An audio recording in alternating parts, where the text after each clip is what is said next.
Why is the Smurfs movie in New York and not the Smurf Village? That's ridiculous.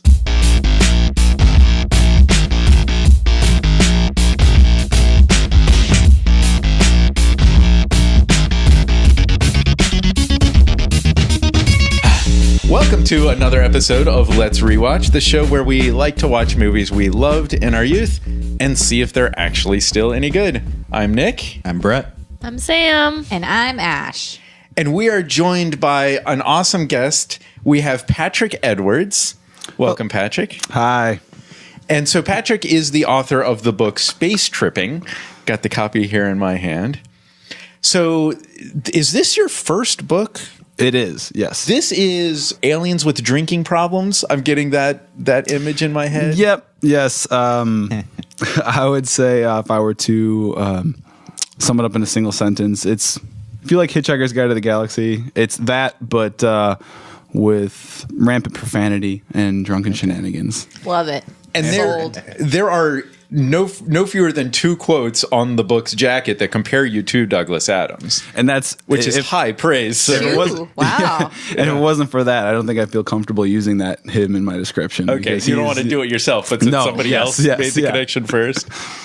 Yeah, I mean, I'm a near worshiper of Douglas Adams, which makes me want to read this book even more. He's serious. He's got a restraining order and everything. Yeah, which makes me think like it would be interesting to watch one of the many versions of Hitchhiker's Guide for this show. Thank you for just yes-anding me. Yeah. I do. Well, I mean, you can't have a restraining order when the guy is unfortunately deceased. Oh.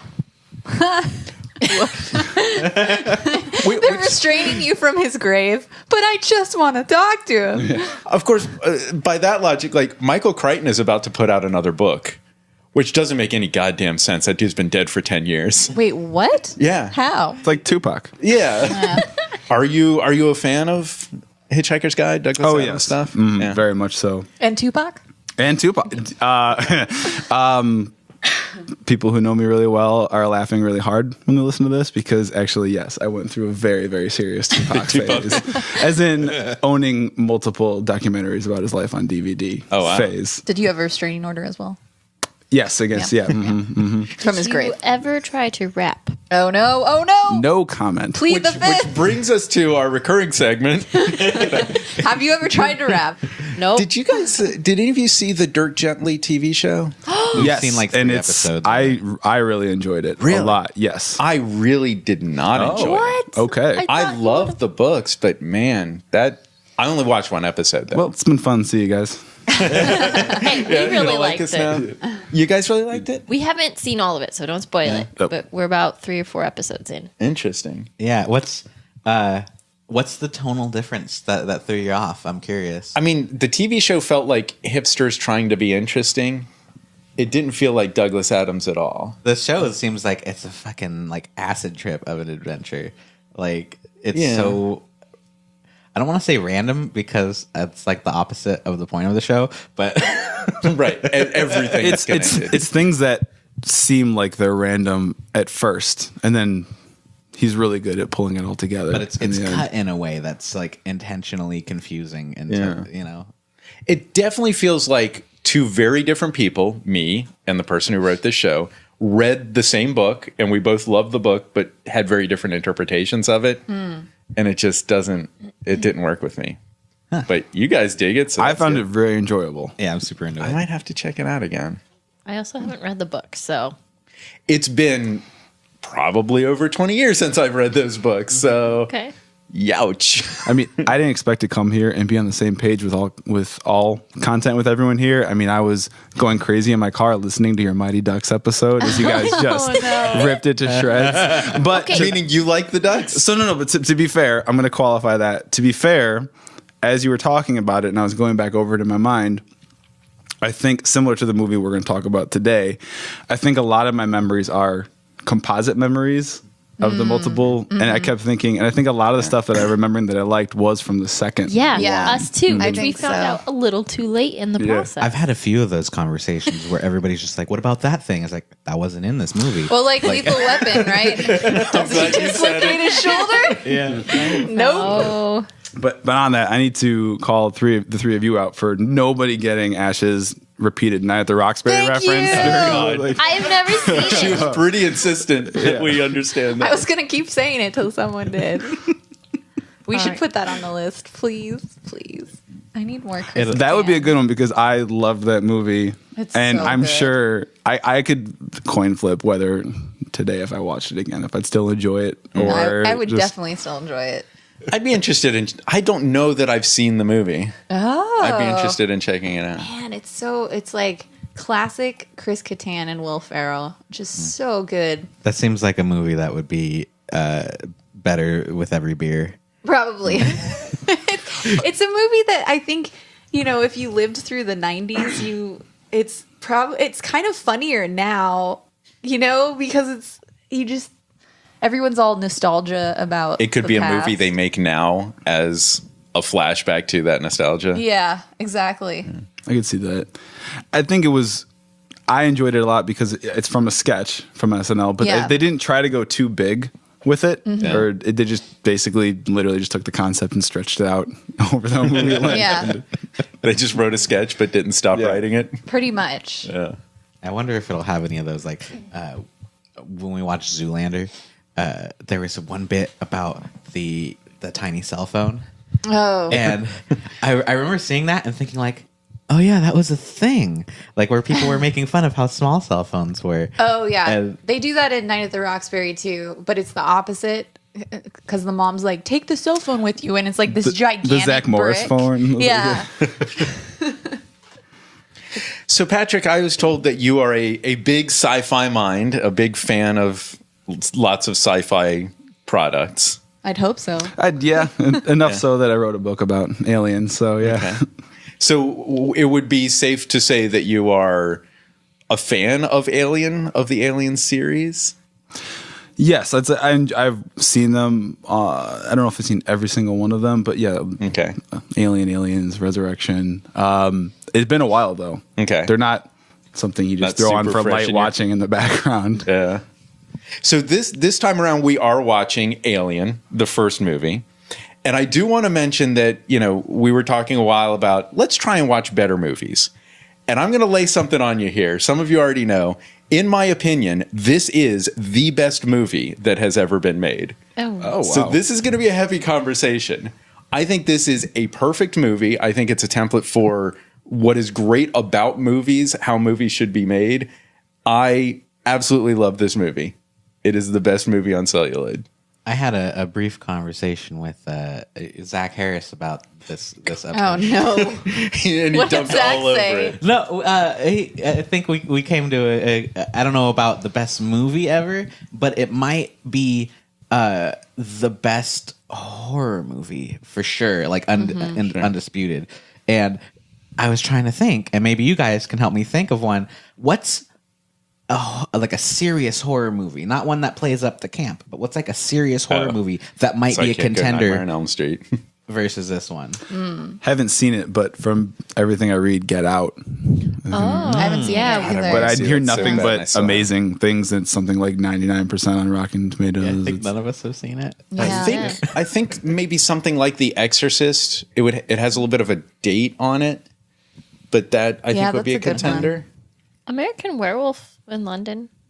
Yes, It's not but that so was scary. that was steering towards comedy. I mean, wouldn't do you call it straight consider out The comedy. Shining a horror? There you go. Ooh, yeah, okay. Because Yeah. The Yeah. Shining. That's a great one. And Okay. are you basing it on purely how scary something is, or just a good movie that also is scary? I think it's the premise was a horror movie that is like intentional horror that is unrelenting delivers in on the its- promise. Yeah, it's not broken up with like, haha, I remember you're watching a movie. It's just scary, scary, scary the whole time. Well, the thing that I really love about Alien is that it's what I would call psychological horror, and that it's about, and I think that's why it doesn't play up to the campy normal horror tropes, is because it's like all about the psyche of you're trapped in this space with this thing and, trying to avoid it. And The Shining is very much the same way. They're trapped in the Overlook Hotel with the Shining or crazy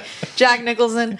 So that's one reason why I think this is an amazing movie too. And I agree with you, Nick. I know we've had this conversation where I put Alien up there as like one of the best movies ever made. I mean, we all know Jurassic Park is the best movie ever made, but I was kind of curious about that to see if you guys on the spot could say what you think is the best movie. And I was wondering if you would say Jurassic Park. of course I'd say Jurassic Park. And is that too on the spot, or do you guys have in your mind what would be the perfect movie? That's a little bit unfair. Like the perfect movie of all time? Yeah. Princess Bride. Oh, Yeah, that that seems might to be yours for sure. Does that- That's up probably there. You and I have Oh, talked nice. about that. Yeah. Yeah. I can't really comment because That's fair. It's my very choice, on my the, choices are weird. the substitute. I heard. I don't. Think, I didn't listen. I heard you reference that, and I did not listen to that episode. But you watched with Tom Berenger. Oh, yeah. as like It's- the it's Marine horrible. ex mercenary. Oh, yeah. I actually loved that movie when I was little. I watched the. Thank you. Brett, I haven't watched it in a Sam long and I time. loved it. Nick hated it. It's so I bad. loved watching it. I wouldn't And say that's, I loved it as a film. What J-Lo's ex-husband is the gang leader. Yeah. Mark Anthony. Oh, yeah. With the sweatsuit with the one leg always rolled up. Oh yeah, he's starting a trend. So, Well, Nick hated did it. you have a movie? That you- Best that I mean, Princess Bride is up there. It's a hard question. I could give you. You know what? It's an unfair question without premeditation. I'm gonna say for me, the movie I could, the version of Blade Runner without the voiceover. Oh yeah. without the voiceover's voiceover. awful. Yeah. So we got a Ridley Scott connection. He makes, Oh, there it's right, He yeah. makes best movies. Well, yeah. Yeah, Not seen Blade Runner either. What? I'm going to lay down another one on you here. I don't like Blade Runner at all. Just like okay. not at all. Nick is here to be disagreed with. Yeah. That's So- his function. So I'm going to do this thing again where I did not look this up on IMDb. Oh. And Ash, I'm you, gonna fact you do check have you. it on IMDb. I'm pretty sure this movie came out in 1979. Correct. And What? of course, It's that old? I thought it was like 85. That's what I would have yeah. guessed too. Yeah. it's got several sequels over the past 20 years. This is 79? 79. You're blowing my mind right now. Yes, There's they made the Alien. best movie ever in 79. They should have just stopped making movies. Aliens. There's aliens with two S's. Cat has something to say. There's aliens! Exclamation mark. yeah. there's not. No? Oh. I was just yes and you again. There's even more aliens. right. Alien So- Squared.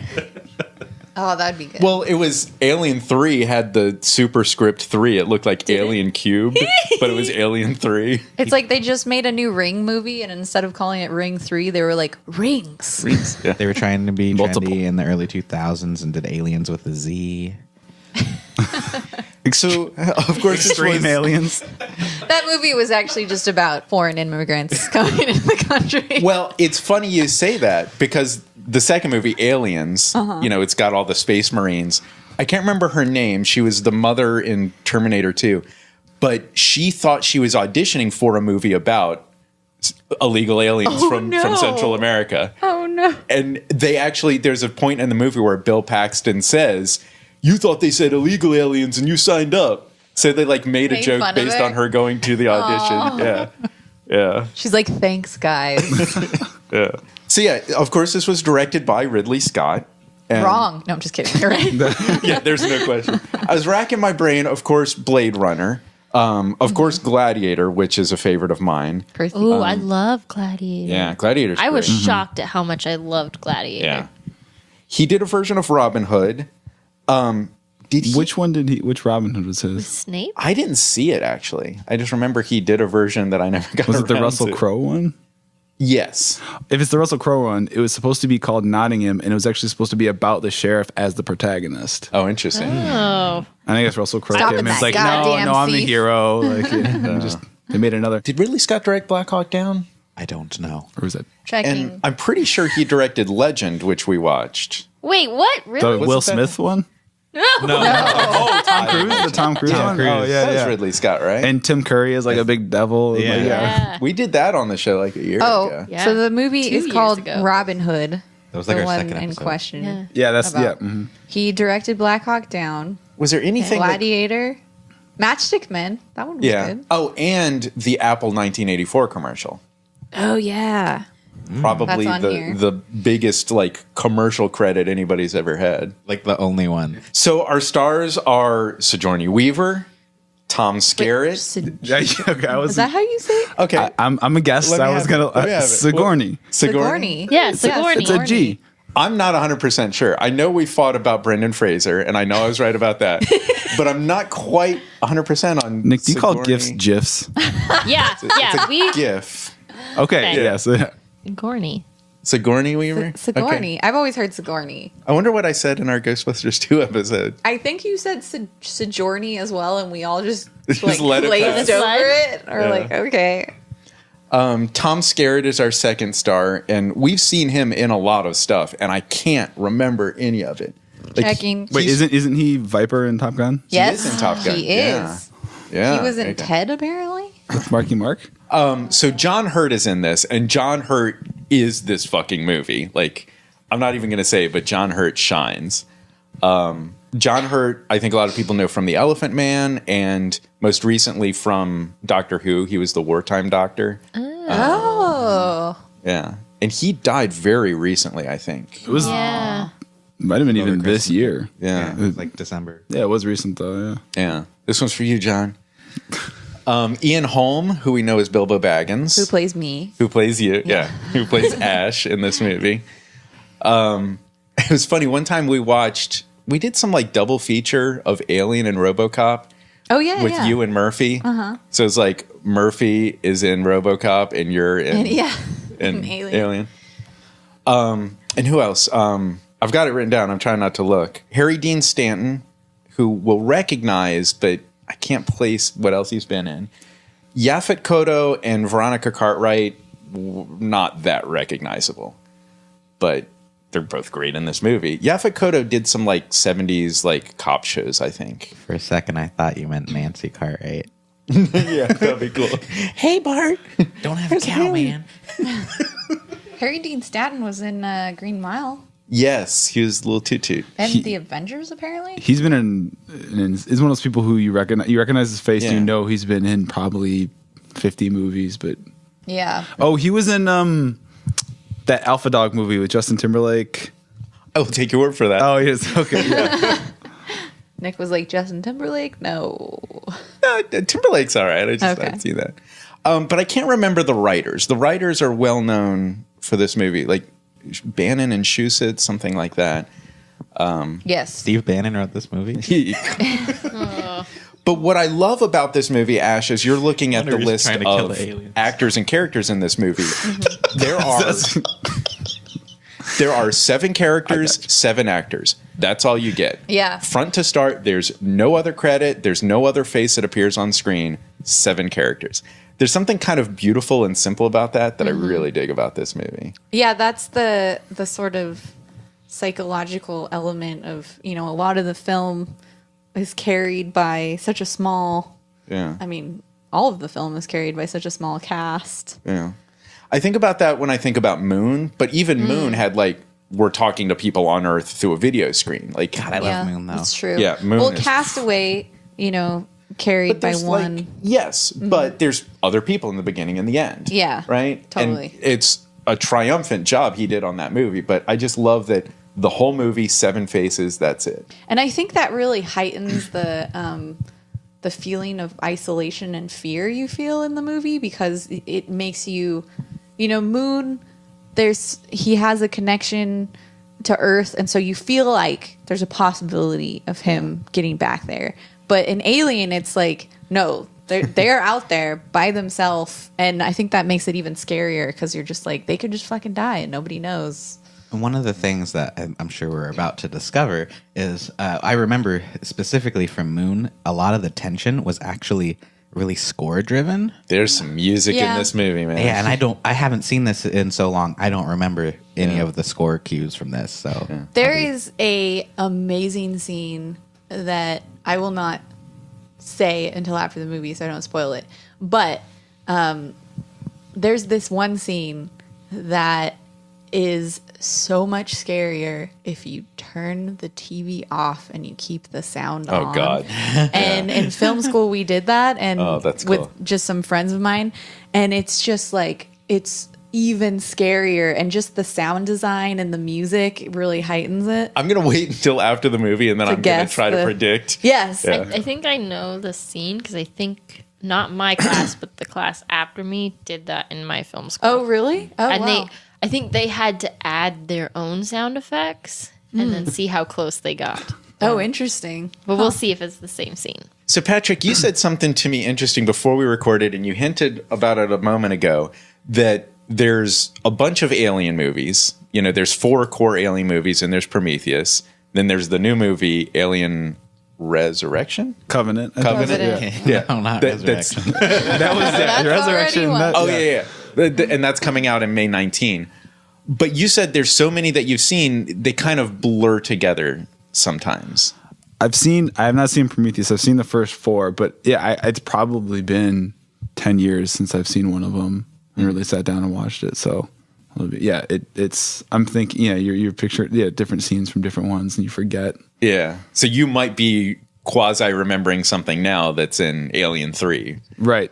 Is this new Alien movie like the sequel to Prometheus, or is it its Yes. own? It is? Okay. So I never watched trailers, so I think that's right. Okay, so the trailer for the new one, has anyone seen it? Yes, I have. It's because it's not a trailer.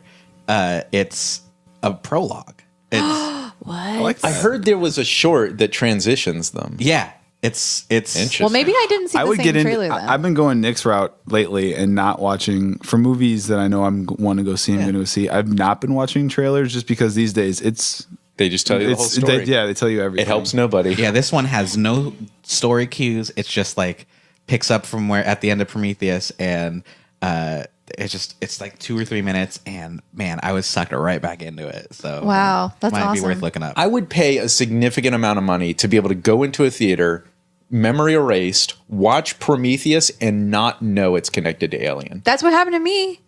I I'm didn't so know. jealous. I did not know going into Prometheus that it was an alien movie. I didn't watch the trailer. I went in and I loved it. And like I remember other people hated it, and I had no idea. It was like halfway through the movie, I think it finally clicked, and I was like, I want that. I was like, this is an alien movie. I had no idea. And it was so like delightful, to have that discovery halfway through. Prometheus is fun because it's much like how I'm always saying things are battleshipping. I use this one less often, but I call it the Prometheus effect, where immediately after seeing Prometheus, I was like, this was the best fucking movie. And then like every consecutive hour after that, onto infinity, it became a less enjoyable movie because I kept asking more questions. Yes. Yeah. I had that a little bit with Man of Steel. If you talked to me right after the movie, I would have said I liked it, and then I thought about things. Same thing for me with Slumdog Millionaire. Walked out of that movie, I was like, that was amazing. And then I kept thinking about it, and I was like, well, there's a lot of plot holes in this movie. Wait a minute. I also think it's really interesting how the Alien movies all have very high-profile, awesome directors. You know, Aliens is James Cameron. Alien 3 is David Fincher. Alien Resurrection is insane. Jean-Pierre Jeunet, who also directed Amelie. Oh, yeah. Insane. Like, that dude is just, he's got some range. And it's an insane, beautiful, awesome movie. And now we're back to Ridley Scott for Prometheus, and I'm pretty sure he's directing. I keep forgetting. I want to say Alien Isolation, but that's a video game. Covenant. So are the versus Predator movies a part of it? That's interesting. They are canonical, but I don't ever think of them. God, they're so bad. They're not great. How did that even get okayed? Money. Because Yeah. people want to see monster Yeah. fights. And Oh, it yeah. was like a comic book series. Everybody wanted to see them together. And Oh. Haven't seen the original one of those, but apparently the movie is, from what I've heard, 90% of it is terrible, but the actual final, when they finally get to the fight, is supposed to be pretty good between the alien and predator. It was good. The fight was good. Yeah. Yeah. Oh, you know what? I actually haven't seen that one. I saw the Freddy versus Jason one. Oh, that's a do you know? thing. Do you know in Yeah. Japan they did one of those because for the Japanese it was the ring. No, it was the versus, ring and the Grudge. So apparently there's in Japan there's like 12 of each of those. They're both massive franchises, I and they believe did Ring versus Grudge one, where like the girl from the Ring and the little Grudge ghost go at it and like fight, and then apparently team up to kill like the humans or something. But when I was in college, I had a friend who was taking film classes, and somebody gave him a VHS of Ring. He's like, "You should watch this movie," and then he watched it. Oh, God. He went to return it. The guy's like, "Nah, you can keep it." I thought that was. It's not thinner. You can't just get rid of the curse by giving it to someone. Isn't that the point? you have to make them watch it. They have to watch it. Right? Yeah. I thought everyone just you're gonna dies. die in 7 days. No. unless You have to give it watch somebody the- else, Or everyone's just really unsuccessful about transferring the VHS. or they don't know. I don't remember the details. I just remember if you watch it, then You you're ha- it's- cursed. you have and to make get somebody someone else to watch it. Yeah. I wonder how that would go this day if you were to remake it. Just post It'd be it like on YouTube. an audio, like a Fucking file. YouTube. Yeah. Yeah. So yeah. And upload it to YouTube, and I'm good. Like The only no way- one the only would way- ever get attacked because there's constantly Just people click watching share. it. Yeah. It's a click share. Click like and subscribe. It's if you a- like my curse. Cut to the Ring girl sitting there like, damn it. She climbs out of the well, but what happens next? Amazing. Let's make this video, please. So let's talk about what we're expecting here. And I think I've put it out there. You know, I can't. It's been maybe 2 or 3 years, but I still think this is best movie ever I don't made. think you gave it high enough expectations, Nick. Yeah. I think, yeah. So, Sam, I'm curious how you're feeling about this as a person who's never seen it. Also, Also, the other thing. Sam is deathly afraid of aliens. Yeah. So I grew up in a log cabin on a lake with like not even Within an alien family. And no yeah, stay. my dad loves aliens and alien stories and X-Files, and he would watch them right before bed, and my brother and I would sit at the top of my stairs and look through like the railing thing and watch it and be terrified. And like the cars would come down our street, but we didn't know this because we were kids, and they'd like shine lights across our room that looked like alien lights. And I was convinced I was going to get abducted when I was a child. So I'm a little not thrilled about watching aliens, to be Excellent. honest. So Well, I didn't bring an alien mask to horrify you with. thank you. I You're appreciate that. I wanted to, though. I really did. No. So And- your expectations are just fear. Yeah, pretty much. So, like, for me, it's particularly like the green man sort of freaky alien. Like, if their appendages are longer than they should be, that freaks me out. And, Did you like, if see their Signs? knees- No. I that's too can't bad. do that. My dad watched it, and I saw one scene where it like jumped out in the window, and I could Yeah, not, that's the The best one. Mexican birthday party? I could not walk by the windows in my house, and there were windows everywhere. Oh man, we should watch it though, No, and then no, let me make no. fun of it the whole time because No, I think it's the dumbest no, movie. no. Oh, it's the best. I'm good. I love that movie. So, no, I'm kind of the Brett in that when I first watched it, I was like, oh, it's crazy. And then Prometheus effect. The more I thought about it, it's like, well, wait a minute. It's well, Sam, you're never gonna watch it, right? I'm gonna spoil it here. No, don't.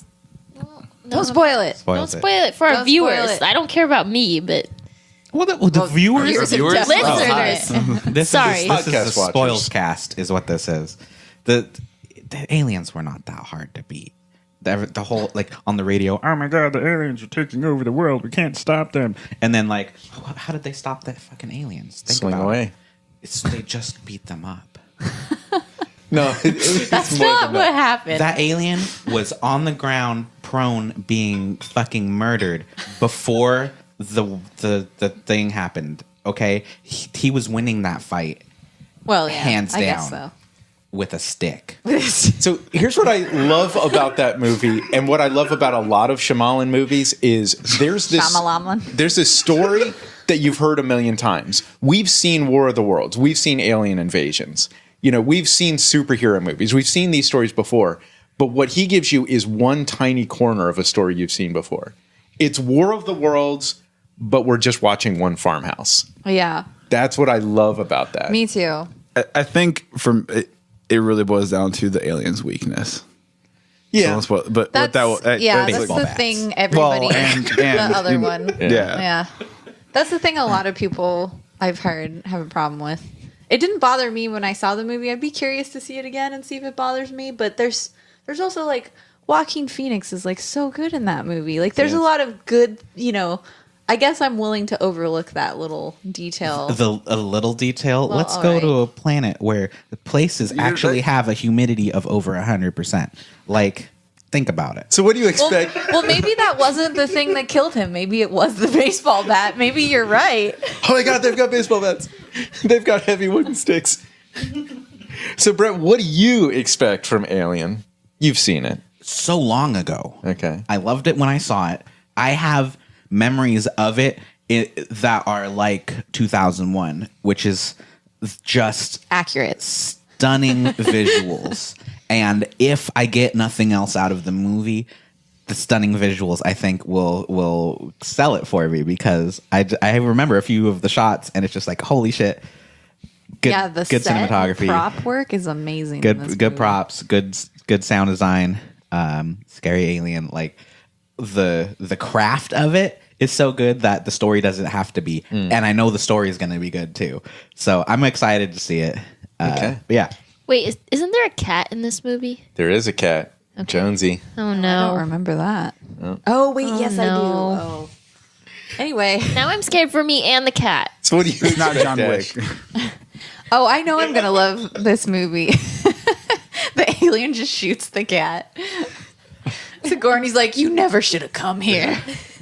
I know I'm gonna love it because this is also one of my favorite films, and I consider it to be one of the best films ever. And I think both this and Jurassic Park I own the box sets for. So yeah, I think I'm gonna love it. I think I'm going to love even more watching Sam squirm the whole time. In podcasts, everybody can hear you scream. Yeah. Don't give Brett any ideas, okay? Can that just be the transition? Sam screaming. All right, so Patrick, what are you expecting out of this movie? I'm expecting, I think what's going to be interesting is just like we were talking about earlier, remembering, oh, that's from this one. That's That's, this not. one, I'm like, oh, keep waiting for something to happen. It's like, Yeah. oh, here comes. Where's oh, no, Bill wait. Paxton? Yeah. Where's her daughter? Yeah. Yeah. I think that's going to be the most interesting for me, is kind of because it's been, like I said, probably good 10 years since I've sat down and just watched one of them. You might be embarking on a adventure where you're watching the rest of them when you go home. Yeah. You might get hooked. Cool. So you're just looking for clarification on which one is which, Yes, but not sure about your opinion of this one, or just not No, sure what. I think how I'm going it's to. gonna hit you? I don't know if I'm going to jump on it's the best movie ever made. Yeah. But definitely no. I mean, I expect it to be an enjoyable movie, and I enjoyed it when I was younger and I first watched it, and has the recognition that it does for a reason. So Yeah. You Right just on. cut back to the second part of the podcast and you're just not in it because you didn't like it. Fuck. Patrick had to leave. yeah. No, I think actually for me, what's going to be interesting is I can't. Nothing I write, like my book, nothing I write takes itself very seriously, and it's Alien is very, very serious. Yes, it takes everything very seriously. And I think it's gonna be hard for me to just kind of watch and not see the lines of where I could make a joke out of something here or there. Okay. Yeah.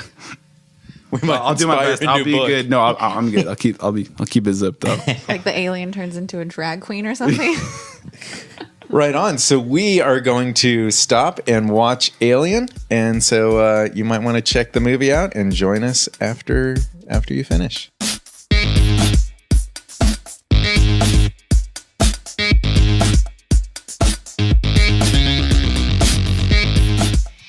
He's an alien on our ship.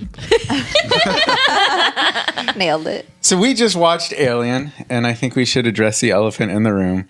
That movie took a lot from the new season of Mystery Science Theater 3000.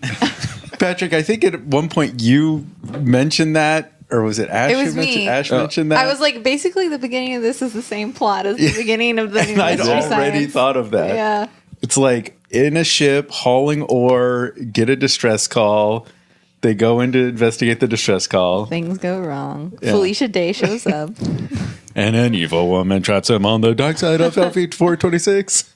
I mean, I'd watch that movie if the xenomorph, instead of trying to kill him, just put on a little hat and made him watch a vaudeville routine. Yeah. the whole time. I thought we were going to talk about the real elephant in the room, and that's I'm a robot, guys. Just thought yes. I'd let you Yeah. know. We can't know for sure until we knock your head off. though. Yeah. I got suspicious when we started sweating white goop. Yeah, the Yeah. whole time in the first half of the movie, I'm like, he's drinking so much milk. Later, that milk is going to come back. I just kept, like, the whole time Sam's like, that stupid science guy. And I'm like, oh, I can't wait. Right.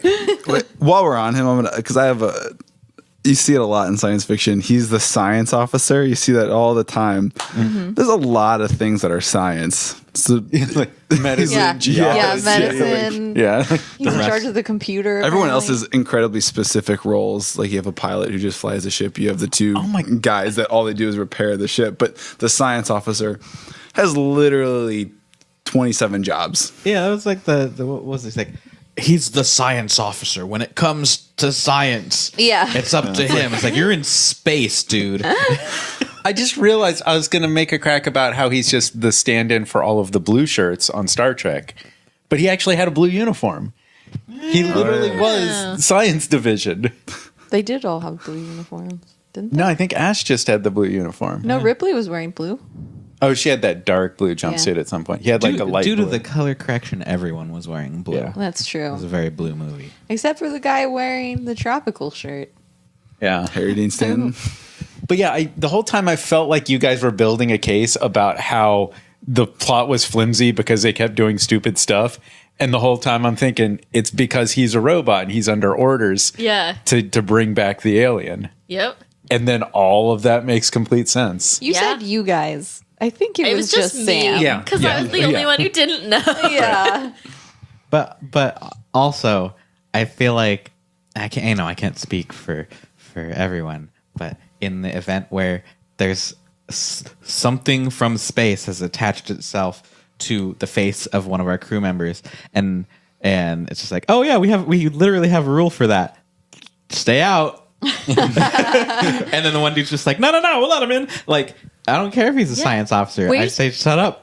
Where's their protocol? But for it's not like breaking he the said robot. we're gonna do it and she had the opportunity to say no. He just hit the button. Yeah. Yeah, but then like it's like throw his body back out. Like No, you're on the ship. Get out again. they had what seemed like a full day of like contemplation over. There's an alien on his face. Well, what Guys, happened? there's an alien on his face. Well, what happened is the captain guy wanted him on the ship, but the captain guy was in the airlock, so that meant Yeah. Ripley was in charge. Which- after he got let on, Ripley's not in charge anymore, and she's apparently the only fucking logical one on their ship. Which that's a weird method for establishing chain of command is where you're standing. Determines your authority. Yeah. Like where? Just because he's on one side of the door, he has no authority. Technically, he was on the ship. It depends if it's one of those little like sticky outy airlocks. Oh, yeah, I guess so. But you could say he was on the other side of that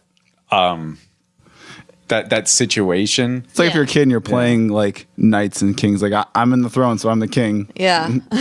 She was sitting in the bridge terrace, so she could make the rules. Yeah. I also like this movie. The whole time I was thinking, like, this movie just proves Nick's point that robots are awful and shouldn't be treated as people. Should not be trusted. Because it's the robot's fault that they all die. Yeah, but who fucking programmed that robot? Right. Corporation. It's the company. And yeah, that I think the second movie does a lot of fun stuff with the idea of the company. Mm-hmm. Yeah, the company's pretty fucked up in this whole scenario. And I don't really blame these people because, they're not Star Trek explorers. They're hauling, ore from some mining facility or something. They're a ragtag crew of miners assembled to travel into space and mine a meteor. I don't even think they're the miners. They're the truckers. Yeah. They're they just just hauling. truckers? Yeah. Yeah. Yeah, I don't think they dug it out. I think they're just hauling it back to Earth. I got the impression that the two dudes that weren't getting a full share were the truckers. I just feel like they're just like the repair guys. Yeah, they're like Maintenance the grease crew. monkeys. Yeah. They're the blue collar workers. Just one of their full share. Where the truckers are actually the upper class of the ship. Yeah. Captains, Brett? I never got the joke before that they I just didn't remember it, but I love that joke where they're talking to Ripley and then they turn Yeah. the steam off. They're like, Yeah. God damn it. Yeah, they're Like just it was fucking all with it. yeah. But an extra layer of joke, he looks over and it's like it was building up pressure after all, so he had to turn it back on. Oh. He's like, son of a bitch. Yeah, I really dig that. I kind of had this thought of like at the end she's running through the steam hallway and I'm like, man, they should have just turned that back off for her. Is there something to the fact I noticed that John Hurt is the first one to wake up, and then when they're having that whole breakfast scene, somebody tells him, "You look dead." He says, "I feel dead." interesting. Yeah. Yeah. I never thought about that before. Do you know, well, a lot of the actors too were led to believe apparently that he was going to be kind of the star Oh. of that. Like that, they thought he was going to be like the focal point. Which would make sense in '79. In that room of people, John Hurt is your star. Yeah, Right? yeah. I guess I don't know how big a star was Tom Skerritt at the time. Yeah. And I think Sigourney would have been really new. Sigourney, what is it? Sigourney. Not delivery, it's such a I feel like I've never heard it before, but now I'm gonna say it. Just You're literally the only person I've ever heard say that. So I think there's lots of fun little nuggets of production trivia. I know that you had one, Patrick. Yeah. I've got a few. so Yeah, you had an interesting one. the most whenever when you say Alien, the scene most people think of is the chest burster scene. Yeah. Where apparently all the script, because we had mentioned that and someone had asked wouldn't they have seen that in the script. Apparently all the script said was the thing emerges. Those were something to that effect. Oh, that's great. And then so they had no idea. John knew obviously because he had to get rigged up for Yeah. it, but none of them knew exactly what was going to happen. Yeah. So kudos on them for kind of keeping it together. I mean, it's kind of freaking out, but not freaking out, breaking character. Because I feel Yeah. like I would just start screaming like, Ridley, what the hell? Yeah. That's great because like there was that moment where before it bursted and there's just like the squirt of blood and everyone just stops and the room goes silent and it's like probably like 2 or 3 just seconds of just Yeah, as exactly. everyone slowly And they- realizes what's gonna happen. Yeah, they're realizing what's happening in the scene. They're realizing what's happening in the movie and the story. Yeah. Yeah, I think there's a lot of sort of, I don't know if it's improvisational, but a lot of natural dialogue here. And I'd be curious. I really don't know, but it seems like they were like, here's what you're trying to accomplish in the scene. Now argue. Yeah. Right. You know, Yeah. there are definitely scenes with Sigourney and Yaphet Kotto kind of going at each Yes, other. yeah. And it seemed like they were stepping on each other and not quite sure what they were going to say next. It felt Yeah. improvisational. Speaking of Yaphet, did anyone else notice that he was eating or chewing something every dang time the camera's on him? I didn't. I did notice it in one scene. Every time. It reminded me of, if you notice it, Ocean's 11, Brad Pitt, Okay. every scene he's eating something. Go back and watch I've that. when he- heard that before, actually. I'll tell you where I definitely noticed it in the new Star Trek, like the first of the new Star Trek movies, when Kirk beats the Kobayashi. Kobayashi Maru test. Yeah. He's eating an apple, and it's like the most smug thing in the world. He's like, "Meh, I just figured this out," and he takes a big old bite out of the apple like it's nothing. I really dig like people eating in scenes. I don't know. Well, I feel like apples in particular are always used for like a smug person or go back. I guess if it was a banana, it wouldn't play the same. Is it Kobayashi Maru? Because Yeah, that's Kobayashi gonna bother Maru. me. Okay, Yeah, that's gonna now that bother me. Yeah, I mixed my vowels. Yeah. I can't believe I forgot it. I love the technology too. You always go back and see what were they thinking is future tech. Yeah. Where Yeah. they're having all these crazy things where they can travel across the galaxy and mine ore, but we still can't do like some video feeds. It's the little like they'll have their Yeah. Apple II computers. Or there's like the opposite. I was just talking to Nick because I'm rewatching the IT Crowd, and there's a gag in the IT Crowd where they're like, we rigged your computer up so that you can talk to it. And like back then it was like a joke because, but Yeah. now it's like, well, yeah, of course. Now you people know? have little butlers in their house that they can ask anything. But I tell you what I like it's a good criticism to say like, oh, this technology is going to look dated and it doesn't match the future.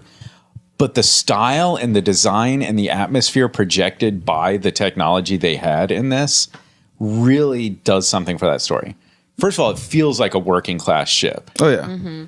but also just the tone. I love the slow waking up, the ship waking up, And that moment where the readout on the screen comes up with that fantastic sound design, and then it's reflected in the helmets. There's just something about the design of that whole thing. I think it set kind of a bar for all future space stories or space movies. Yeah. Like Star Trek looks very similar in terms of like their Jeffries tubes and like the way they structure their ships. They don't have like square, Yeah. corridors. They all have those corners. Now, would you say that of Star Trek or Star Trek: The Next Generation? Next gen, sorry. Yeah, because I think Star Trek itself might have influenced this a little bit, which then regenerated and then influenced other things. Is this the movie that started the whole CRTs are actually projectors? Yeah, I did notice that when Ripley is talking to Mother and the display is just words on her face. projected on her face. Oh. Yeah, that's pretty crazy. There's also like something, if you go to like you said, working class. Yeah. Like if you go to, even today, if you were to go to like a factory or, like a working, like some place where maybe they are mining or something, the equipment is usually so dated. Still, today, like it's still like dated equipment most of the time for stuff like that. So it would make sense. The one thing I was thinking though that kind of bothers me is like clearly they have AI that functions very well because they have a robot. But Mother doesn't seem to understand complex questions. Does not compute. Yeah. So, but you could still have that argument that like this is a really old ship. They don't use like the most latest technology for the ships. Also- They were driving like a Kia, and the company sent their Benz robot. Yeah, exactly. Also, like, compare the function of Mother. Like, it's Right. clearly not there to help the crew. That's true. It's there for the company. So it's there to communicate with Ash to implement the company's goal, which is to bring back the alien life form. Yeah. So it wouldn't be programmed to function like that. Yeah, I do like that Mother is a blinky light machine. Yeah. Sit inside the blinky light machine. She did countdowns and stuff. I like Patrick's thing, Cerebro. Cerebro, yeah. Yeah. Speaking of the countdown, do you think Mother was just really excited because she finally got to talk? Yeah. That's Yeah. the one time. It's like, they'll never do it. I hope one day they do it so I can talk. So I had a few other bits of trivia that I thought were cool. And I don't know if you knew this, Brett, or if you were just cracking a joke, but legitimately when they first find the egg, it was shot upside down and they had water dripping down off of it. Then they flipped the frame so that it looks like there's movement of water on it, but it looks weird. It literally was dripping upside down. Okay, yeah, because it did drip up, and I was just like, Yeah. That was apparently a technique. It was like, we want to find some way to make it feel organic, but also really weird. I also dig that when they leave the ship to go for the walk, those were children in spacesuits. What? They had to build out the set, and it was a lot easier to build it slightly scaled down. Oh, yeah. So it's all children until you see their faces. Oh, wow. And by that point, they're inside the other ship. I did not know that. That's awesome. it's Because kinda I'm neat. thinking of the scale now that I'm working on building a lot more sets and stuff. And it would save a lot of space in terms of like where you put the set and Yeah. how much materials it takes to build it. I think it was especially the landing feet of the ship. They could build a lot smaller, but still Yeah. look big. Yeah, because it did feel, when it lands, it felt like it had a lot of weight to it, like it was big. Yeah. But speaking of the scale, you mentioned partway through, like you were wondering why the external shots of the ship, a lot of them in the beginning, look super fake and modelly, and like It's just a model. yeah, but like there's lots of stuff that's just a model and it works. And I was thinking about it, and a couple of the other external shots, it's definitely just their lens choice. They used this kind of a wider lens, and they were like super close to the ship, so every little bit of movement had this weird parallax of stuff going across the ship, where like if you look at Star Wars, it's super long lens, and like as the ship goes by, none of the perspective changes because that's how you would see the whole ship in one frame is from super far away. So it gives away the size of the ship because you could, Oh, makes yeah, that sense. makes sense. Also, too, I felt like the lighting was just a little too detailed. Like Star Wars will put stuff in higher contrast, and this like showed a lot of the details where I could see like brushwork and stuff. Totally, like the scope of the detail. Star Wars had that thing where even their beat up ships were really clean looking on the outside. And so you never got to that point where like, oh, like that's the smallest piece of dirt that's on that ship and it's huge. You know? Yeah, and the first time I saw this, it would have been VHS. And as I watch it recently, it's way too clean. Like it seems way too clean and detailed for how I originally saw it. This movie? Yeah.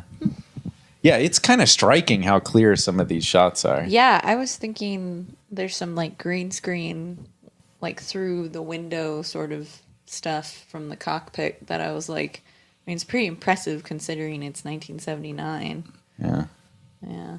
Yeah. There's one external shot where you could see people moving in the ship. And yeah, it was comped in pretty good. Yeah, yeah. So I think I forgot to mention probably the biggest star in this movie, The cat? H.R. Giger, the Swiss artist who designed the alien, the alien ship, and basically all of the alien biological stuff. That's just, I think that's the real star of this movie. Like, Did he do the set design also? I think, I'm not sure.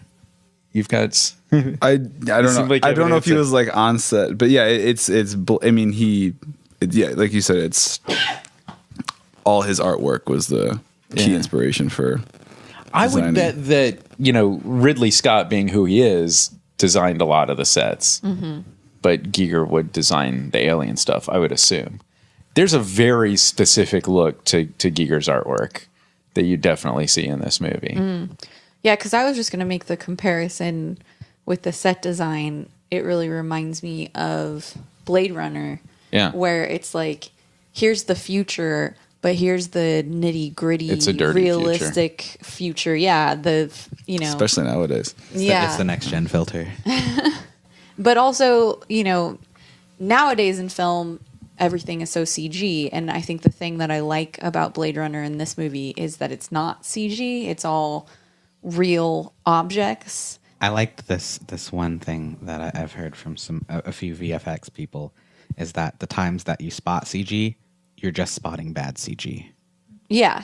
Well, I mean, Like that doesn't mean that there isn't good CG. good that CG people is can't. usually real objects comped into other real objects or real environments. So often CG is so perfect and squeaky clean and just perfect that it doesn't have that like lived in dirt and grime that I think brings like realism to things. And that's what feels so real about the ship. Like the ship looks like it's been around for centuries, and same with like Blade Runner. It feels like all those characters and all the things, all the technology, it just all feels real compared to like Minority Report, for example. It's like just too clean and perfect, And also, both in this and Blade Runner, wet. Yes. Yeah. There's something about stuff being Atmospheric, wet maybe. that makes it look real. Especially the actors' faces. Yeah.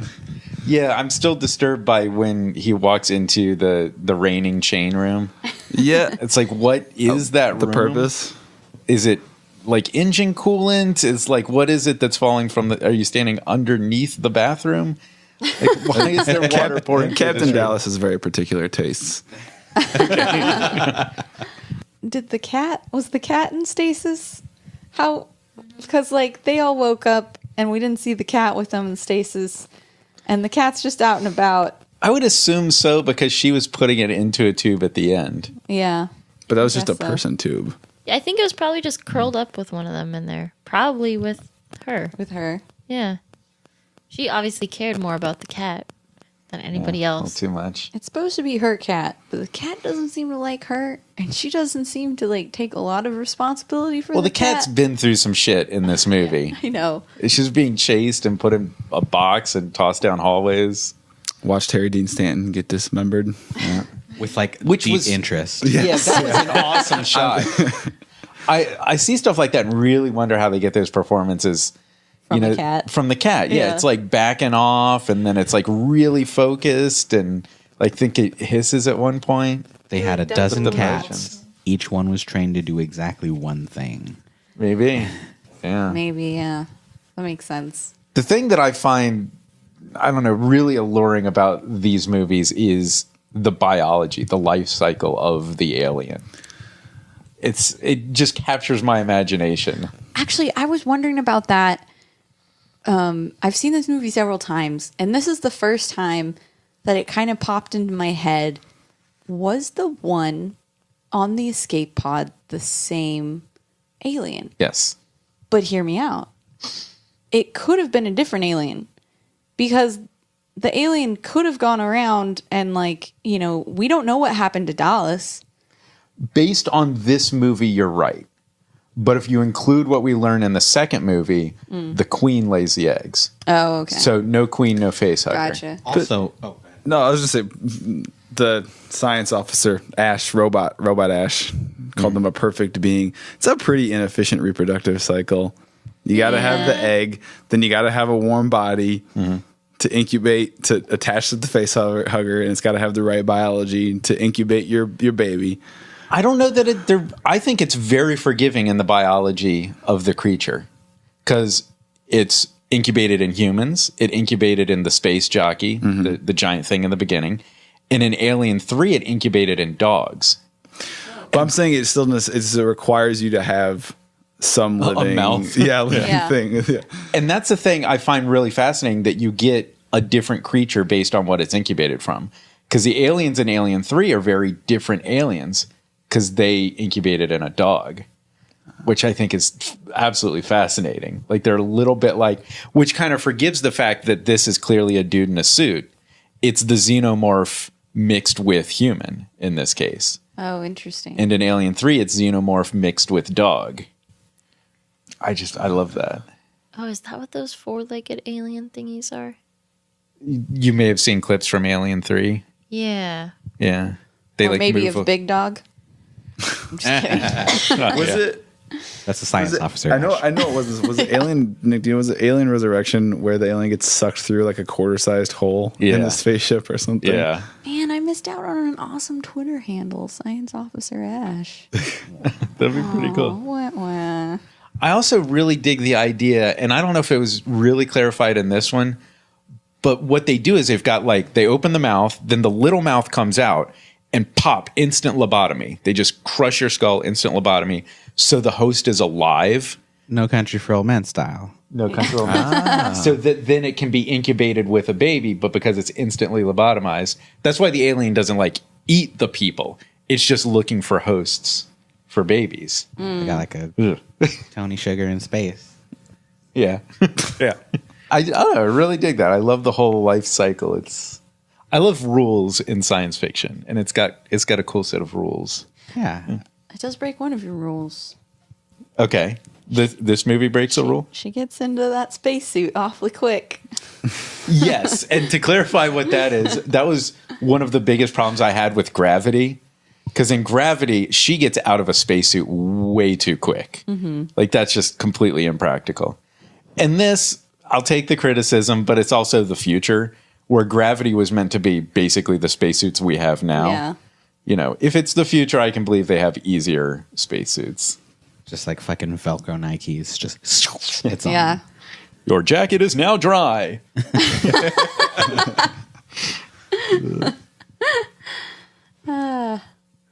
Yeah, it's hard to talk about, and this was the problem when we first started the podcast, where we were like, we're not doing movies that are absolutely good, because it's hard to completely have a big conversation about it, because this movie was great, you're moving on.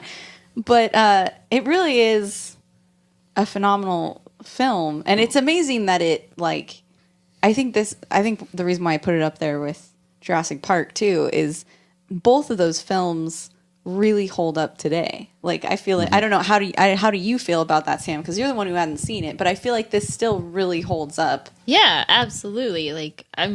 The storytelling is still timeless.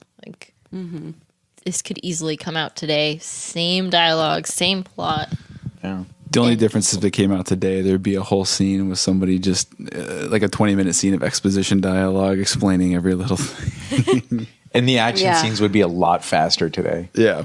I love that they take their time. No, I but liked that. I do like that. And again, going back to, I mentioned, how much I like the version of Blade Runner without the voiceover, that Yeah. you don't have to spoon feed everything. Just, even if you don't know everything, it's fine. Just, Yeah. Prometheus had your 20 minutes of exposition scene. yeah. Like, you're exactly right. Yeah. At the end, like, what's This going movie on? was made today, Like, and I that thought did I happen. thought he was dead, and now he's alive. I'm actually the daughter, and like, oh, here's why we're here, and like, and it was like a whole scene with that. Didn't they like play a video or something too? Bullshit. Yeah, I don't know. Exposition film. Press play. Yeah, I need to go back. I'm having a hard time remembering. I most would of that really like movie. to watch that again, especially after just watching this. And before seeing the next one. Yeah, but the thing that's also you're making the comparison to movies today versus this is the cinematography in this is amazing, and not just like the lighting, but also the choices. There's a lot of choices to. Ridley Scott is very particular about when he's going to cut to a close-up. And he doesn't just... You can tell that none of these scenes did he walk in and shoot basic coverage and say, we'll figure it out in post.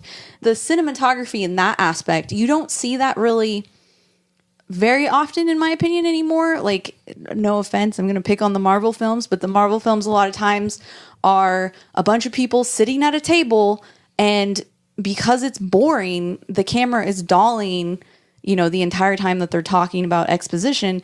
But, it's not thoughtful as far as like, when should I use a close-up and when should I use a medium? It looks like basic coverage.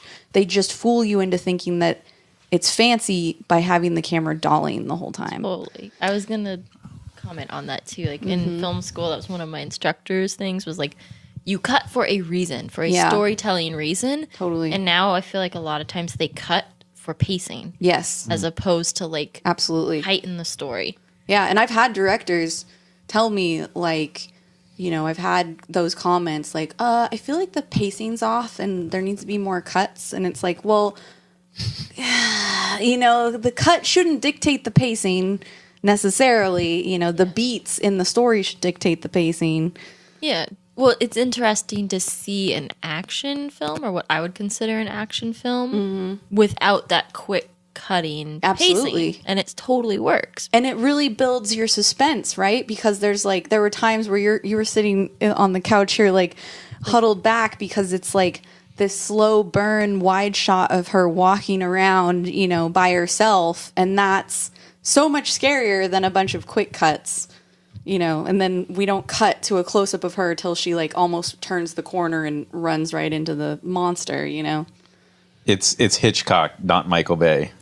Speaks to our director here, which is the guy who's most famous for meticulous storyboards. Like, clearly he has sat with the framing of every single shot for a very long time, thinking about every moment of the movie and how it's framed.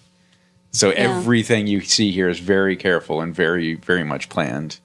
Yeah, and you can tell for sure. And I think you really see that there's some great chaos in the movie where you've got alarms going off on the ship. In a very specific moment where they go into this room, there's alarms going off, it's really distracting, it's hard to focus on what's happening, and Yaphet Kotto reaches across and he turns off that alarm. He's controlling the tension in the scene by having his actors specifically turn off that alarm at a very specific time when he needed it. So the alarm is on when the director wanted it, and when he wanted it off, it was off, and it created a tension in the scene. Definitely. Yeah. Very careful, deliberate stuff. Yeah, the sound design plays a factor into that too. Like, Yeah, clearly the sound design's so brilliant. It's Like, phenomenal. it sounds like a heartbeat, like the ship when they're walking through it, just the normal ship noise kind of sounds like this deep heartbeaty sound. Like there could be this, living thing somewhere in the ship. Also, when you're scared, what do you hear? You hear Your own heartbeat. your heart beating, like resonating through your ears. Or It's kind of Veronica Cartwright losing her shit through the communication system. And I wonder if that's the one you're talking about where you turn off the visuals and just listen to it. where Dallas is in Yes. the Jeffries tube. Yes. And Veronica Cartwright is losing her shit. Yes, go back, rewatch that scene, turn your monitor off, but just have the audio, and it's horrifying. Because, like, you, as a viewer, get an idea of where the alien is coming from, kind of. Like, you don't really. But with the screen off and just the visuals, it's, like, even more, you feel like how that character would feel. You do see where the alien's coming because the motion sensor has a sound effect. Mm-hmm. And I know, the alien just appeared again and is approaching him. Yeah. Because the motion sensor. But you're not really sure which direction the alien's coming from. I would argue in the movie you can't tell because all you see is a display. Mm-hmm. You don't see the alien until you see the alien. Yeah. So I think in that moment, the audio tells the story and you can do without the visuals. Yeah. And it's pretty great. And it's the other thing I was noticing was towards the end of the film, the music really drops out and it just becomes a lot of sound design. It's very called subtle. that out. I was like, shit's gonna get bad. The music stopped. you It's did. silent. Oh my god. And I'd forgotten this was Jerry Goldsmith, but there's some great music in this movie. Mm-hmm. It's just, I can't even. It's equally as tied into the storytelling as the cutting. Yeah. Yeah. Music like plays up every moment and is meticulous in its timing and like where it swells and where it quiets down. There was one bad edit in this film. The head.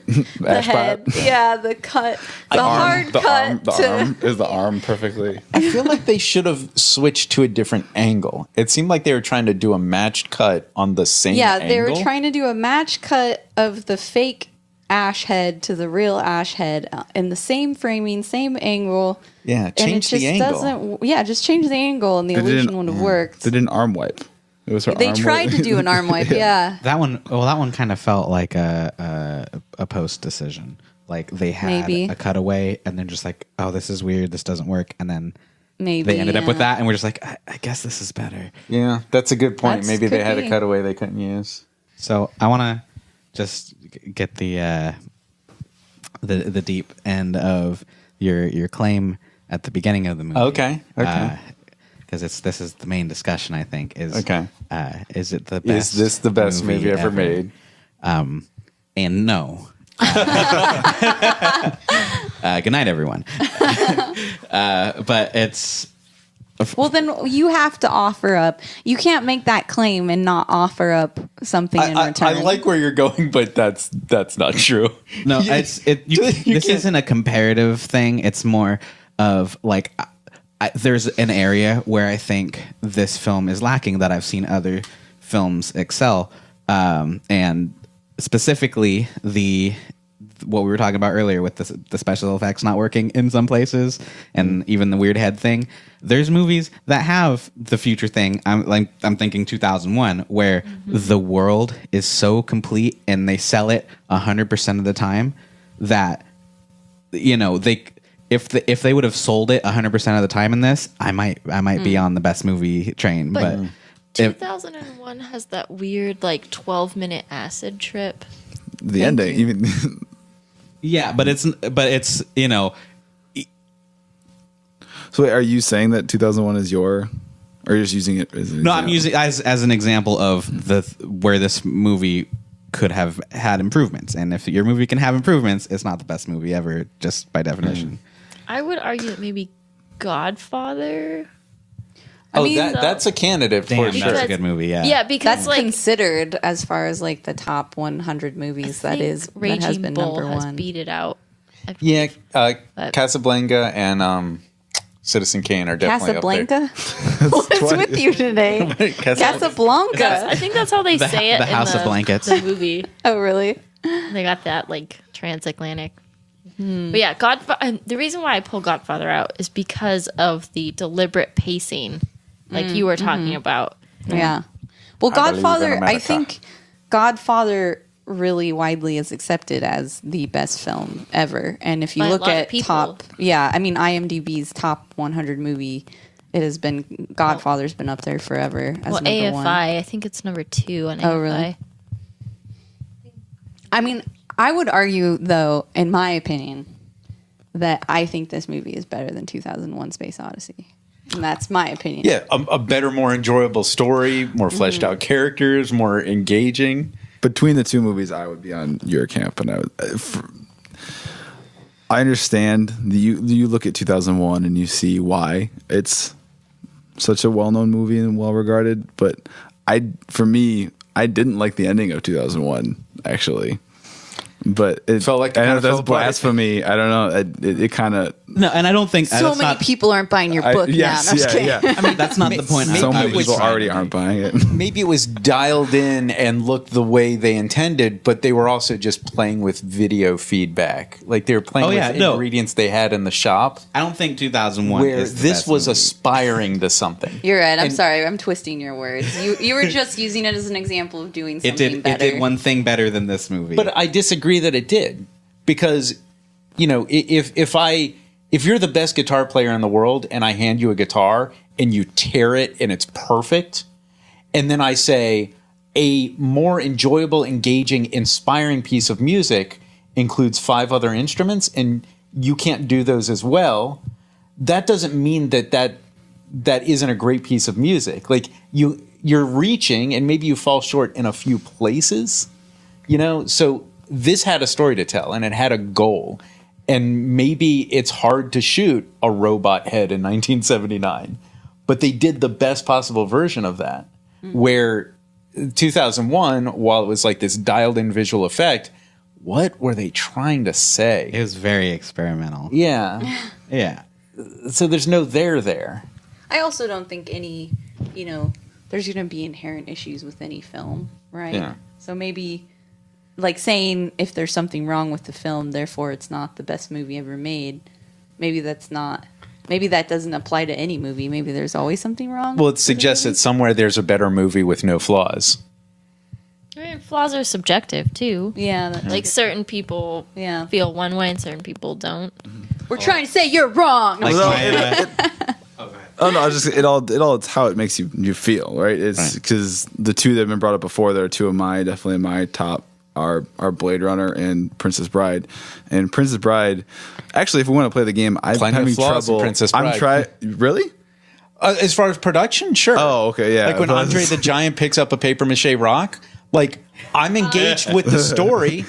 I don't see that as a flaw, but somebody could critique that's that production 'cause he value. was- Rocks don't injured. shatter He like they're couldn't made of pick up porcelain like that.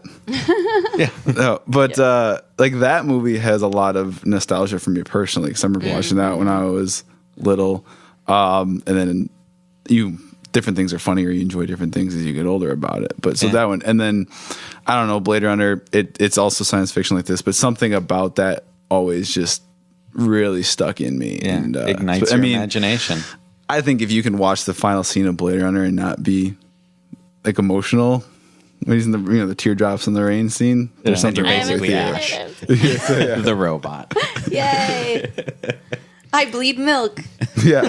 Speaking of, if that was actually a dairy product, I felt really bad for them because that had to have smelled so bad. God. Another brilliant thing about this movie that I love is no romance. Yes. So many movies fall on this crutch of we've got to have romance. That's what I also love about Jurassic Park. There's no romance in Yeah. that film. And we don't need that, you Yeah. know, necessarily. And I'm not sure, but I think there was originally a plan of Tom Skerritt and Sigourney Weaver having a thing. She does get awfully teary-eyed. And then they ended up just bailing on that.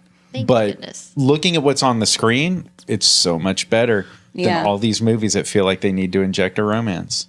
Because there's something, again, like even more psychological about the fact that he even says at one point, he's like, I don't trust anyone. Yeah. You know, like there's something more psychological that you're like trapped on the spaceship with basically a bunch of strangers that are just your coworkers, and like you get to a point where you're trying to help them out, but also there's a point where she's just like, fuck it, I gotta get off this thing, you know?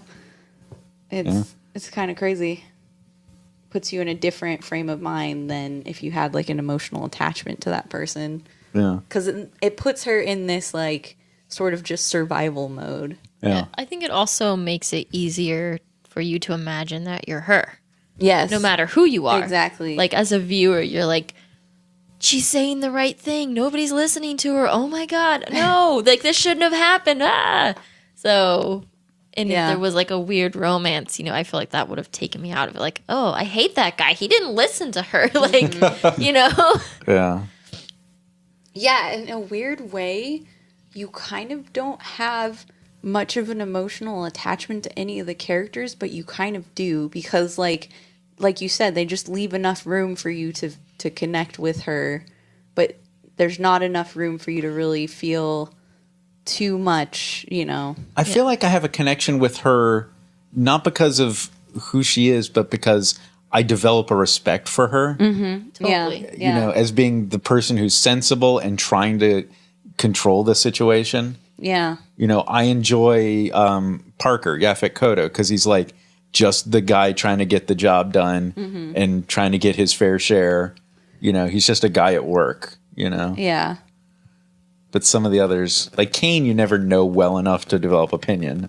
Which one was that? The guy. John Hurt, Okay. chest burst. Yeah. Or the other girl, really. Yeah, she was the personification of the panic and the Yeah. chaos. Yeah. And while that's not a deep character to explore, it was very necessary for this movie. We needed panic. Dallas was pretty checked out. The captain, I felt like he just didn't Yeah. care. He just, it's a But there was science something problem. very appealing about his personality, you know? Like he's like, I'm just trying to get this ship home, you know? Yeah, and you know, I'll take that risk, or you know, Yeah. I don't trust anybody. Like the way he We're delivers minors. lines like that. There's a fucking alien. Like, I don't have time for this. Or leave the, it to uh, the science officer. Hey, There- nobody there's- got time for that shit. There's still stuff that needs to be repaired. There's this. Oh, that's horse shit. We can take off without that. Yeah. You know, I like his delivery on stuff like that. I do want to note though, I said during the film, I was like, when it was her and the two other people still alive, and she's like, go get the coolant. And I was like, fuck that. They should just take off without the coolant. And somebody was like, but they need the coolant. She took off without the coolant, guys. In the end of the film, she didn't need that shit. I'm just saying. They should have just taken off, not split up. But then, I think her the drawback of not having taken the coolant though was the end of the movie was not I'm definitely making it home. It was maybe I can make it to the hopefully. edge and That's hopefully true. someone's there. Yeah. Yeah. Yeah, she's basically going to get in that tube and hope somebody finds her before everything falls apart. Yeah. For some reason, I will say, I had a strange memory of the cat, like, Fighting the alien, right? well, not fighting the alien, but I had a strange memory of there being a scene where the cat kind of saves her life. Because I guess we kind of got it when it was in the cage where the alien was distracted by the cat in the box. But I thought I remembered a scene where she takes the cat on the escape pod and the cat runs out right before the alien like gets her and the alien goes after the cat. But I guess obviously that didn't happen. Was the But alien asleep? Yeah, Is that what that was? that's what I'm saying. I think it Well- was a different alien. I have headcanon, and I Okay. know it's not on the screen, but my headcanon is it was kind of injured, and it was like an animal kind of backed into a corner trying to hide. What injured it? Well, just the chaos of the ship. The fire- things people shooting exploding and fire at whatnot. it. Yeah. But it wasn't on the screen. Patrick, Yeah. the fire. Also, he didn't hide the other two bodies, so maybe they fought back and injured it. But they Yeah, already Yaphet was died. fighting. Right, yeah. They already died, so he retreated. Although there would That's a be good point. acid burns all over that shuttle if that were the case. That's true. Maybe Well, it's we just a- don't well, know. She didn't go back there. She tried to go for the She didn't shuttle. check her corners. We just saw a foot. Is it established? It's probably established in the other ones that the full-grown xenomorphs have acid blood, but in this, you only see the acid blood come out of the face hugger. True. Yeah. True. Yeah, I would assume. I'm pretty sure it's in the other movies Man, too. Acid Blood would be an awesome band name. You don't dare kill it. Ooh, so in our first half, you guys mentioned the small cast of only 7 people, Yeah. and it really did make them feel isolated. Like, Yeah. you know, she's running around the ship. There's no chance of them like running into another ship to save them, and like as a viewer, you feel that sort of desperation and hopelessness. I wonder if that's also going back to you made the comment how Mother doesn't talk till the end. I Yeah. wonder if that was an intentional decision to make them feel even more isolated, that the ship isn't talking to them. Like it isn't giving any feedback at all. Well, she talks in the beginning during the countdown when they're landing. But when they're trying to get like, information, I think that was Veronica Cartwright. Yeah, that was a. Oh. I only have one job on this ship. It's to count down. Okay. Fucking Galaxy That Quest. movie's Yeah, so great. Galaxy Quest. That's where I should have. Yeah, when I was trying to think of movies she was in. Oh, was she in that? There's a whole breach. Sigourney. Sigourney Weaver. Oh, right, Sigourney. I thought you meant She the had other one job on that ship. Yeah, one job. Yeah. So ultimately, how do we feel in the end? I'm going to make mine easy. All of my claims were substantiated. In my opinion. That's very convenient for you. As you all can see, this was the best film ever made. Yeah. Point proven by watching the movie. What did you think, Brett? I like the movie. Obviously, it was a good movie. Just I not as think good as 2001. if there's- I'm just kidding. If there's one thing that actually was legitimately disappointing, it was definitely the full wide shot of the alien in it's just a dude in like. Well, there was that one moment where to Dallas. And Patrick was like, "Give me a hug," because that's what it looks like the alien's Hands out. doing. Yeah. Like a couple of the jump scares didn't work right, but like it was really just this really fantastic upper body, like full prosthetics, alien, awesome thing, and then tights. Yeah. And just like, oh, But they that didn't hand go all is the way with great. that. Tights? I thought it has like It's blades. straight up just tights, like a dude in tights. It had weird feet, but Oh. yeah. It could have been worse. Another trivia thing was you can find it online. There's a video of it. The first time they introduce it, it's not like fully developed. There's like a mid level that they were going to show it, and it does like this weird crab walk thing. Yeah. Kind of like it's not intimidating in the slightest. It looks like it looks even more like a person in a suit, like just in a suit doing like a weird crab walk thing. And I think that's why there were so many shots of the alien not really moving, is because the movements would look too human. Yeah, it's a hard thing to pull off. When we do see it moving, it's obviously a person in a suit. So I forgot to mention, I've been to the H.R. Giger Museum in Gruyere, Switzerland. And it's just this tiny little museum of his artwork. And then there's like a bar that's modeled after it. But I'm walking around this museum and I'm checking out all this cool stuff. And I go through this room and I come back through this room I'd been in before and just happen to look up. And there's a xenomorph like about to jump on me from the ceiling. It's so brilliant. Yeah, it's not tights. There's more detail to it. look at but is there a view of the back of him? It's not it was much more than tight. In the movie, it was a always- wetsuit at one point. Yeah, in the Yeah. movie, all we see is the back of it at the end there, and the back is just, it looks like just tights. Or like painted tights, perhaps. Painted tights. Whether the detail on the pants aside, like you're right, it falls a little flat when you see the whole thing and it's just a guy in a suit. Feels a little ROS. Yeah, the ROUSs. ROUS, yeah. And I myself forgive it a little bit when I think about that life cycle of it's not just a xenomorph, it's a xenomorph that incubated in a human. A human that likes wearing yoga pants. Yeah, or an Andre the Giant onesie. But, So maybe the rain chain room was Kane's area. Yeah, that's where he liked to hang out. Yeah. But I definitely got the tension and the horror, and this is just as scary as it used to be. Like the actual emotion and drama that it brings hasn't been diminished by the years. I think it's just how well it sells. Some of the effects has not aged so well. What do you think, Ash? Oh, I loved it. I thought it was great. I haven't seen it in so long that it was quite enjoyable to see it again because there was stuff that I didn't remember, which was fun. But yeah, I think this totally still holds up. You know, I see your point, Brett. I do see your point. You know, that prosthetic head didn't really match up. But I still find the alien fucking creepy. But that's me. I don't know. The double mouth thing is weird to me. It sounds like What does it mean? What does it mean? like a stoner pitch of an alien. Like, all right, this thing shows up and it's fucking horrifying. It's just got this big ass mouth, and it opens its mouth, And there's more another teeth. mouth. Fuck. Like, Its tongue is a mouth. yeah.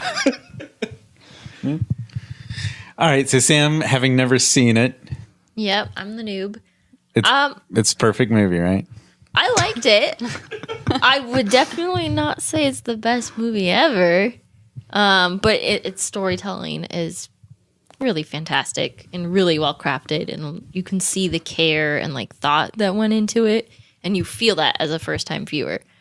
I like the special effects, especially the practicalness of it all. I really appreciate that, and I really enjoyed it.